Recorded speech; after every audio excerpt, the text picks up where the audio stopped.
Mana sekarang? Kan itu yang kita tanyakan ini. Suara-suara wakil rakyat yang duduk sekarang ini, kan ada kemarin juga kasus ijazah palsu tuh, yang dianggap sudah memenuhi syarat untuk diadakan opsi tidak percaya. Mana ini? Kan gitu loh. Mana ente jangan ngomong doang, semangat reformasi. Kita nggak bisa, Bapak.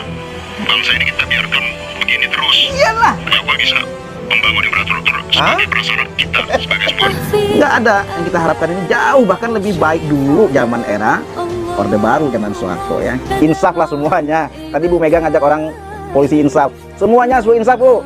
Baik mulai dari para pejabatnya, anggota dewannya, semuanya insaf lah.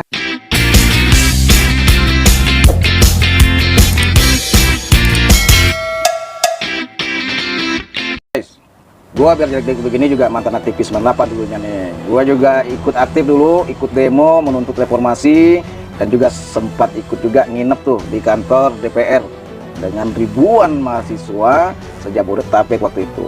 Peristiwa Mei tahun 98 di Jakarta. Gua ada di situ tuh guys, asal lo tahu.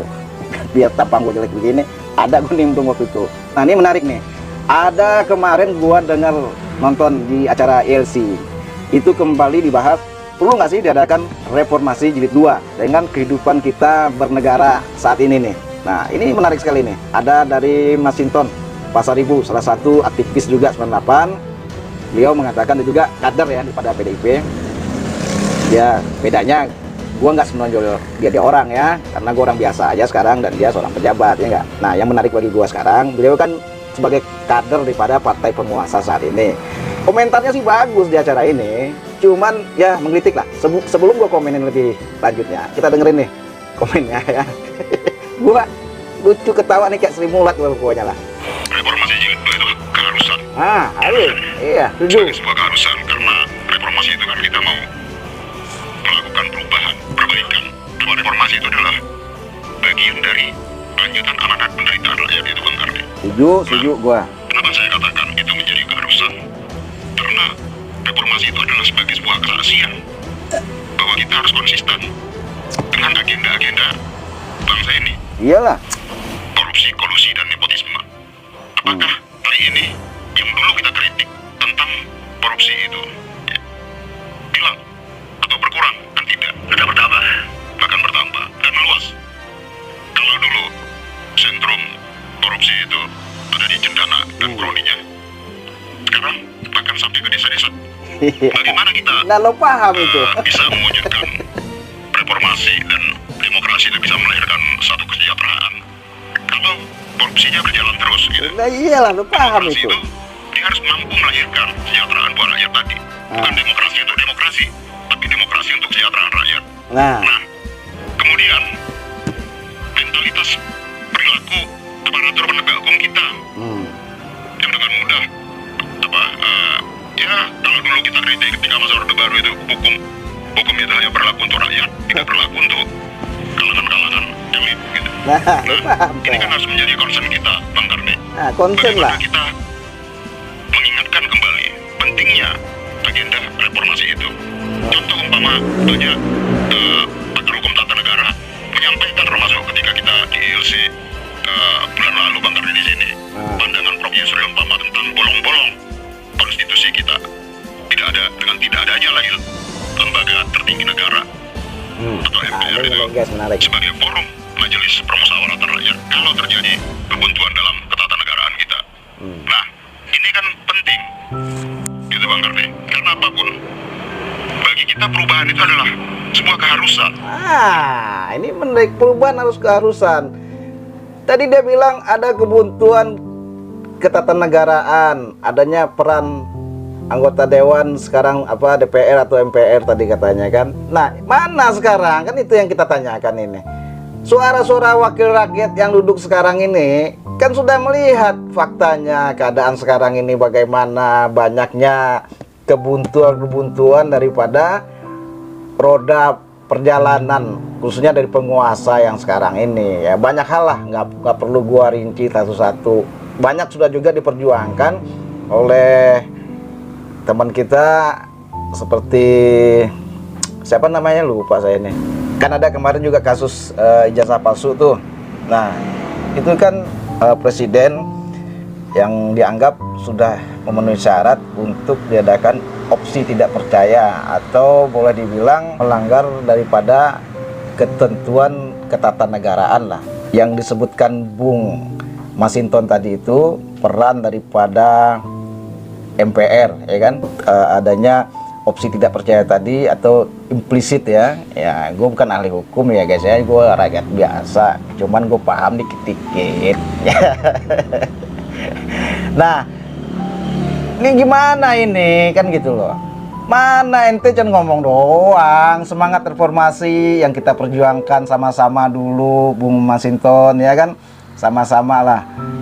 Ente juga kan peduli nih, gue juga peduli gitu. Cuman gue kan sekarang ente yang menjabat, gue mah jadi rakyat biasa sekarang. Ente yang menjabat sekarang ini dan juga ada di partai penguasa, ya enggak.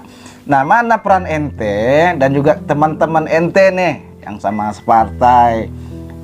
Semangat reformasi kita ini udah anjlok nih. Gimana kok tata negara aja di amburadul sepertinya begini nih.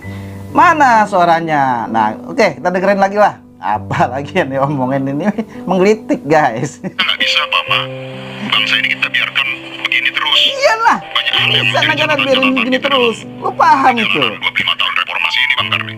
Karena bayangan kita adalah ketika kita bergerak dulu itu, bayangan kita nanti akan terwujud satu pemerintahan yang benar-benar mengabdi untuk membangun kesejahteraan buat seluruh rakyat Indonesia itu. Statementnya sih Tapi yang kita bagus, tidak melihat faktanya nggak ada ada. satu kemajuan yang sangat berarti buat masyarakat hari ini, ya, dalam konteks KKN itu. Ini yang menurut saya menjadi musuh besar kita, bangsa ini. Iya, itu Terima kasih lu untuk paham 25 itu tahun ini. musuh Pak besar. Jokowi bisa, era pemerintahan Pak Jokowi bisa membangun infrastruktur sebagai prasyarat kita sebagai sebuah negara menuju modern tadi. Hari ini KKN-nya masih gitu loh. Dia paham tuh. Ada undang-undang, termasuk undang-undang cipta kerja yang katanya tidak adil untuk buruh. Kemudian undang-undang KPK. Nah, ini menarik nih guys, dengerin nih. Partai berkuasa berperiode. Nah, Kenapa PDIP tidak mengubah yang tadi itu menjadi justru jangan mundur, reformasinya malah jadi harus maju. Kan tidak bisa hanya PDI sendiri Bung Karni. Nah, yang disampaikan oleh Bu Mega mengingatkan kita bangsa ini dan seluruh penyelenggara negara, ya udah jangan korupsi dong gitu. Stop dong, jangan korupsi gitu. Itu kan menegaskan bahwa pentingnya kita komitmen dengan agenda pemberantasan korupsi itu Bang Karni. buktinya nggak ada. PDI Perjuangan ya disampaikan agar kita semua sebagai kader itu yang menjaga agar tidak terjerumus dalam persoalan-persoalan korupsi. Ya, tapi dalam undang-undang yang dibentuk belakangan dan peran PDIP besar. Nah, Jadi yang dibilang tadi cipta kerja lah, undang-undang KPK. nah, Dalam ngeles proses ya. undang-undang itu kan bukan hanya PDI. Nah, ngeles ya, ngeles. Agar dalam undang-undang IKN, PDI Perjuangan memberikan catatan-catatan itu bisa nanti dibuka dokumennya. Jadi kami pun memberikan catatan-catatan terhadap usulan-usulan pemerintah dalam pembahasan rancangan undang-undang itu Bang Karni. Tidak sepenuhnya ya kami menyetujui mana poin-poin yang kami anggap bertentangan dengan prinsip-prinsip dasar kebangsaan kita. Menggelitik dan menggelikan kan guys ya. Nah, mantap pertanyaan Pak Karni Ilyas tadi itu. PDIP sebagai sekarang partai yang mengusung penguasa atau ya yang memimpin jalannya roda kekuasaan sekarang ini. Tadi komentar Pak Masinton gimana itu coba? Para sobat nilai sendirilah ya. Kalau gue komenin sih banyak ya kalau gue komentarin. Cuman sekarang gue cuma bisa nyengir. Silakan komen lah para sobat semuanya ya. Itu kan lucu sekali ya. Tadi ada Bu Mega juga menghimbau jangan korupsi lah katanya, insaf lah katanya, apa, polisi suruh insaf. Dan gue juga ngimbau kepada Bu Mega nih juga insaf lah Bu ya. Ibu kan mohon maaf nih ya udah uzur ya, ketua. Pada hakikatnya saya sebagai sebangsa setanah air ya, kita sama-sama warga Indonesia ini ya, Pak Masinton dan juga Ibu Mega, pokoknya semuanya lah orang-orang yang sedang berkuasa sekarang. Mbok ya mikir gitu, Mbok ya sudahlah punya hati nurani lah sekarang. Kan sudah diakui faktanya jauh keadaan negara ini sekarang semangat reformasi ini sungguh sangat jauh sekali dari perjuangan yang kita juangin dulu, termasuk gua ya yang ikut berjuang demo waktu itu. Semangat reformasi yang kita perjuangkan nggak ada. Yang kita harapkan ini jauh bahkan lebih baik dulu zaman era Orde Baru, zaman Soeharto ya. Masih ada pro rakyatnya, masih ada pro uang ciliknya. Ini sekarang nih orang banyak menjerit, susah.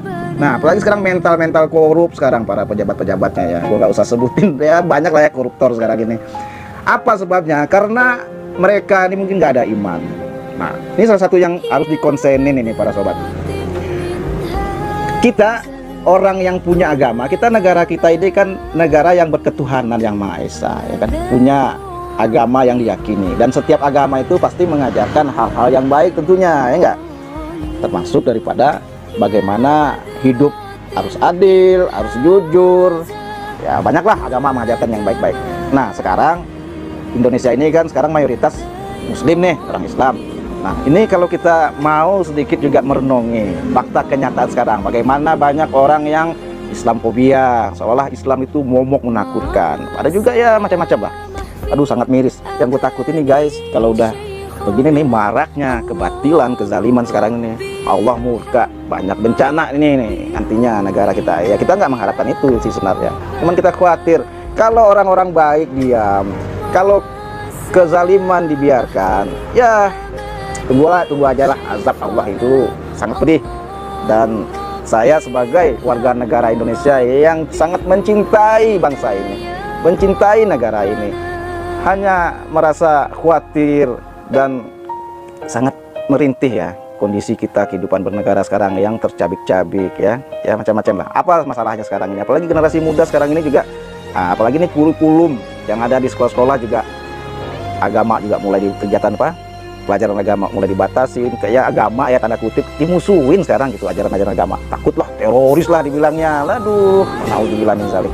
Nah, jadi saya hanya menghimbau pada orang-orang penting di bangsa ini, di negara ini, cobalah sekarang insaf lah semuanya. Tadi Bu Mega ngajak orang polisi insaf, semuanya suruh insaf Bu, baik mulai dari para pejabatnya, anggota dewannya, semuanya insaf lah gitu lah kan ya. Punyalah hati nurani bagaimana kita ini mengelola negara ini dengan baik, sehingganya akan menghasilkan suatu negara yang berdaulat, adil, makmur, dan masyarakatnya tersejahterakan semuanya. Itu harapan kita semua. Aduh, banyak sih guys ya kalau mau bahas. Oke guys, ente komentarin aja lah ya. Tadi dari pembahasan cuplikan video di acara ILC tadi, perlu nggak ini diadakan reformasi jilid 2? Gua rasa sangat perlu ya, reformasi mental katanya berjalan apa enggak kan ya. Slogan sih macam-macam, cuman faktanya nggak ada. Oke guys ya, yang tetap lo pada waras, tetap pada cerdas, jangan lupa lo komenin lah apa yang komentarin. Ini negara demokrasi, kritik, saran membangun itu dilindungi oleh konstitusi kita. Oke, gitu aja dari gua, sampai jumpa lagi pada video berikutnya. Tetap pantengin di channel SM channel yang mewaraskan dan mencerdaskan kita semua. Semoga Allah selalu melindungi negara ini dari tangan-tangan kotor yang mengurusnya. Semoga pula sejahtera dan Allah jauhkan dari bala bencana dan azabnya. Amin amin ya rabbal alamin. Wabillahi taufiq wal hidayah. Wassalamualaikum warahmatullahi wabarakatuh. Sampai jumpa lagi. Ciao.